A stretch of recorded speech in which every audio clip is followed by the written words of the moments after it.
Okay, we're going to look at sizing soil or waste stacks. Here we have a soil or waste stack.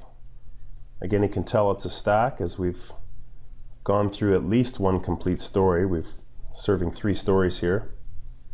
These 2 fixtures are all on the same story. Some fixtures are served by piping above the floor, some below the floor, but we consider the lav and the 2-inch shower to be on the same story.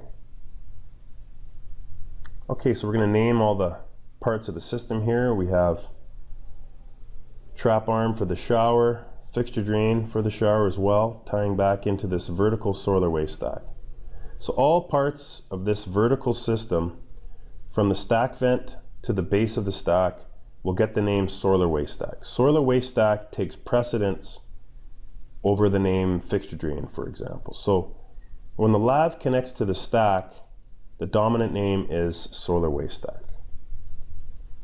Okay, let's get some loads for these fixtures from table 2493. A 2-inch shower can serve 2 or 3 heads, and from table 2493 gets 3 fixed units. So 3 fixed units for the 2-inch shower. And based on the fact it's a 2-inch shower, we're going to have a 2-inch trap arm and a 2-inch fixture drain for that as well. Okay, staying with the drainage system, we're going in the direction of flow here. Lav, table 2493, minimum size would be 1 fixed unit and 1.25 inches. Now we'll look at total load on the soil or waste stack, which would be the sum of the loads above, so that's 4 fixed units for the soil or waste stack. Checking table 24106A,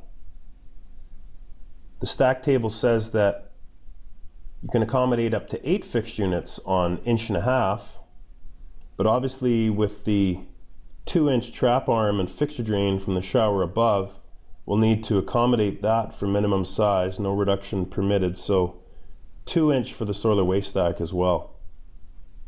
Okay, now we can size our venting. The individual vent, again, is sized from table 2571 based on trap served. So for 2-inch trap, table 2571 would require a 1.5 inch individual vent. And that's going to tie into our stack vent. Now, stack vents don't give up their name to minor vents. So the stack vent here will exist from the connection of the stack all the way to open air.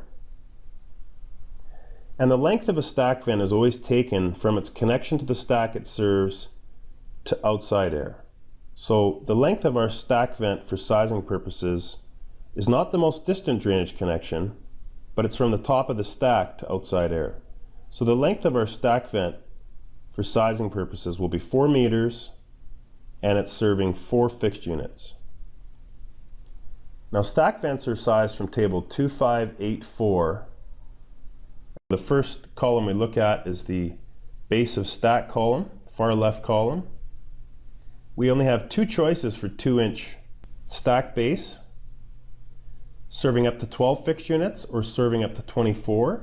So when we look up 2-inch stack serving no more than 12 fixed units, the stack vent table says we can go up to 9 meters using 1.25 inch venting. So initially it looks like the table would dictate a size of 1.25 inch, but no reduction in size would say that if we have an 1.5 inch vent, then we would need to accommodate that to open air. So technically the first portion of our stack vent could be 1.25 inch,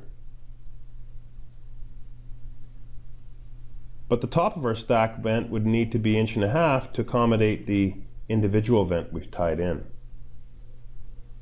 The crucial point where the drain cannot be smaller than the vent is where the drain attaches to the vent. And that's okay, we've got a drain that's in this case the same size as our vent. We don't have a vent bigger than the drain. Once vents start to tie together, that's where we're going to need to also recognize the no reduction in size clause. And if an 1.25 inch vent and an 1.5 inch vent tie together, the larger size is going to be installed to open air.